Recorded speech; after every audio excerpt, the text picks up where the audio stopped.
بسم اللہ الرحمن الرحیم الصلاۃ والسلام علیک یا سیدی یا رسول اللہ وعلی علیک و اصحابک یا نور اللہ اللہم صلی علی محمد و آل محمد۔ درود شریف، استغفار بہت برکت والے اعمال ہیں،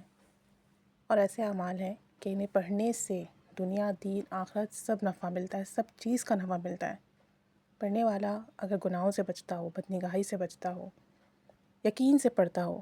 تو ایسے ایسے معاملات طے پاتے ہیں، عقل حیران اور دنگ رہ جاتی ہے۔ آپ یہ مشاہدہ سنیں، آپ کو یقیناً اللہ تعالیٰ کی رحمت پر ایسا یقین ہوگا کہ آپ خود محبت سے، توجہ ادب کے ساتھ اور کامل یقین کے ساتھ درود شریف پڑھنے لگیں گے۔ مجھے ڈاؤٹس ہوتے ہیں نا، پتہ نہیں میرا درود قبول ہو رہا ہے یا نہیں ہو رہا، پتہ نہیں مجھے فیض مل رہا ہے نہیں مل رہا، پتہ نہیں میرے کام بنیں گے یا نہیں بنیں گے، 100% یہ ختم ہو جائیں گے۔ درود شریف کی برکتوں کے کیا ہی کہنے ہیں۔ درود شریف سے کفالت ہوتی ہے، کفایت بھی ہوتی ہے، حفاظت تو لازمی ہوتی ہے، کامیابی کی راہیں کھلتی ہیں، دروازے کھلتے ہیں، بند دروازے کھلتے ہیں، اور جو پریشانیاں ہیں ختم ہوتی ہیں، حاجات پوری ہوتی ہیں۔ آپ نے درود شریف کے بے شمار واقعات سنے، مشاہدات سنے، اور جس میں ہمارے دنیا کے کام بنے، جس میں ہمارے مسئلے حل ہوئے، جادو کے مسئلے حل ہوئے، جنات کے مسئلے حل ہوئے۔ لیکن یہ جو مشاہدہ ہے، آپ اسے سنیں تو درود شریف پڑھنے پر آپ کو یقین مزید جو ہے مضبوط ہوگا۔ آپ درود شریف پڑھنے والوں کا درود پر یقین انشاءاللہ تعالی اتنا مضبوط ہو جائے گا، اتنا وسیع ہو جائے گا کہ آپ خود حیران رہ جائیں گے۔ کہتے ہیں کہ ایک بہن بتاتی ہیں کہ ان کے رشتہ آنے شروع ہوئے، اب ان کی ایج تھی، رشتے آ رہے تھے، کچھ گھر والے بھی تلاش کر رہے تھے، کبھی کوئی پسند آتا، کبھی کوئی ناپسند ہوتا۔ اچھا، اب جو رشتے تھے وہ کبھی ان کی نوعیت کے مطابق ہوتے تو ٹھیک ہے، کبھی وہ انکار کر دیتے۔ بہرحال یہ ایک طریقہ چل رہا تھا کافی ٹائم سے۔ تو ایک رشتہ جو ہے بہت ان کو پسند آیا،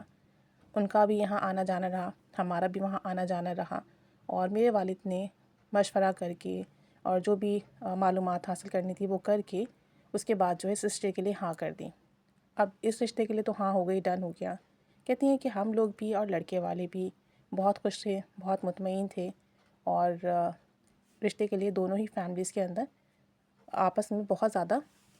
جو تھا وہ ایک دوسرے کو لے کر خوشی تھی۔ کہتی ہیں کہ ہمارے خاندان میں کچھ لوگ تھے، انہیں یہ بات جو ہے نا پسند نہیں آ رہی تھی، کیونکہ رشتے جو تھے ہمارے یہاں جو ہوا تھا ابھی وہ الحمدللہ ہر لحاظ سے بہترین تھا، اور جتنے رشتہ داروں میں اب تک شادیاں ہوئی تھیں ان میں یہ بہترین رشتہ تھا۔ تو کچھ لوگ حسد کی بنا پر یہ چاہتے تھے کہ رشتہ نہ ہو اور ہماری اس گھرانے میں شادی نہ ہو۔ کہتی ہیں کہ ان لوگوں نے رشتہ توڑنے کی حتی المکان کوشش کی، جیسے بھی کر سکتے تھے، غلط بیانی کی، غلط فہمی ڈالنے کی کوشش کی، لڑائی کروانے کی کوشش کی، اور جب یہ ممکن نہیں ہوا تو ان میں سے ہماری ایک رشتہ دار خاتون نے عاملوں کے پاس جانا شروع کیا، حسد اور جلن کی وجہ سے، کہ ہمارا کسی اچھی جگہ میں، کسی اچھے گھرانے میں معاملہ طے نہ پائے۔ کہتی ہیں کہ رشتہ توڑوانے کے لیے تعویذات کروانے لگیں، ایون وہ تعویذات کروانے کے لیے اچھی خاصی رقم خرچ کرنے لگی کہ بس یہ رشتہ نہ ہو اور ہمارا فیوچر سیکیور نہ ہو، ہمیں وہ خوشحال نہیں دیکھ سکتے تھے۔ آپ سوچیں کتنی تکلیف دہ بات ہے، آپ کا کوئی لینا دینا نہیں، صرف حسد کے بحاف پر آپ جو ہے بندش کروا رہے ہو، رشتہ توڑوا رہے ہو، کتنی غلط بات ہے، اللہ کے یہاں کتنی ناپسندیدہ عمل ہے یہ۔ بہرحال ان کے یہ جو خاندان والے تھے یہ اس حد تک چلے گئے، اور ہمیں اس بات کا پتہ بھی چل گیا کہ ہماری بہن کا رشتہ توڑنے کے لیے اور کہتی ہیں کہ ہمیں اس بات کا پتہ بھی چل گیا کہ ہماری بہن کا رشتہ توڑنے کے لیے کیسی کیسی کوششیں کی جا رہی ہیں۔ اب کہتی ہیں کہ ہماری بہن کا جو معمول ہے وہ روزانہ درود ابراہیمی پڑھتی ہیں، توجہ دھیان سے، محبت سے، یقین سے، کسی دنیاوی غرض کے لیے نہیں پڑھتی ہیں، اللہ اور اس کے رسول کی محبت میں پڑھتی ہیں، اور روزانہ 1000 مرتبہ درود ابراہیمی پڑھتی ہیں، اور یہ ان کا معمول ہے۔ کہتی ہیں ہماری وہ رشتہ دار خاتون جو کہ رشتہ توڑوانے کے لیے کسی بھی حد تک چلی گئی تھی، وہ عاملوں کے پاس بھی جا چکی تھیں، اچھے خاصے پیسے بھی خرچ کر چکی تھیں، کوشش کے باوجود بھی ان کا کام نہیں بن رہا تھا اور رشتہ ختم نہیں ہو رہا تھا، بلکہ مزید ہم آپس میں انہیں محبت دکھ رہی تھی۔ تو کہتی ہیں کہ ایک دن وہ ایک بہت جانے پہچانے بہت معروف عامل کے پاس گئیں اور ان سے کہا کہ تمہیں جتنی رقم درکار ہے میں دوں گی، اور جو چاہیے میں دوں گی، بس تم یہ رشتہ ختم کرواؤ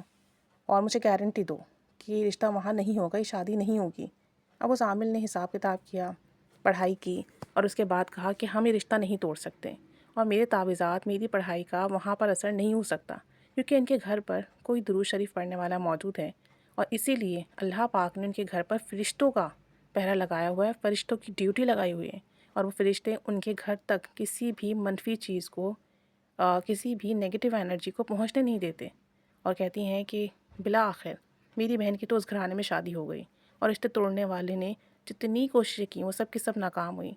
اللہ تعالیٰ کا درود شریف پڑھنے والوں پر کرم تو دیکھیں کہ رب تعالیٰ ان کے گھر پر فرشتوں کا پہرا لگا دیتا ہے۔ درود شریف پڑھنا کوئی چھوٹا معمول نہیں ہے، کوئی چھوٹی چیز نہیں ہے، کوئی چھوٹی عبادت نہیں ہے۔ اسے پڑھنا شروع کریں تو پھر کبھی نہ چھوڑیں۔ درود شریف خیر اور برکتوں کو کھینچنے والی چیز ہے۔ درود شریف کا ورد کبھی نہ بھولیں۔ درود شریف پڑھیں اور اپنی نسلوں کو بھی اس پر لگائیں۔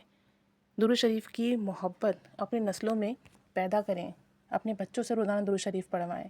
ان کے اندر یہ فکر پیدا کریں کہ ہمیں درود پاک پڑھنا ہے، اس کی تعداد میں اضافہ کرنا ہے، اور ان کو خوش ہو کر انعامات دیا کریں تاکہ ان کا درود پاک میں ذوق و شوق بڑھے، فضائل سنایا کریں، درود شریف کے مشاہدات شیئر کرا کریں، اور گھر میں درود شریف کی بات چیت کیا کریں، درود شریف کے حوالے سے ڈسکشن کیا کریں، اور درود شریف پڑھ کر جو ہے اپنے لیے، اپنے گھر والوں کے لیے، اپنی نسلوں کے لیے دعا کیا کریں۔ اور درود شریف اگر خالص محبت میں پڑھنا شروع کر دیں اللہ اور اس کے رسول صلی اللہ علیہ وآلہ وسلم کی، پھر تو سارے کام خود بخود ہو جاتے ہیں، کوئی پریشانی نہیں ہوتی، کسی قسم کا کوئی مسئلہ نہیں ہوتا۔ اور اگر آپ درود ابراہیمی کثرت سے ورد کرنے لگیں تو ساری مسئلے، ساری پریشانیاں ختم ہو جاتی ہیں۔ اللہ کریم رحمت کے، کرم کے، فضل کے دروازے کھولتا ہے، بس یقین کامل ہو،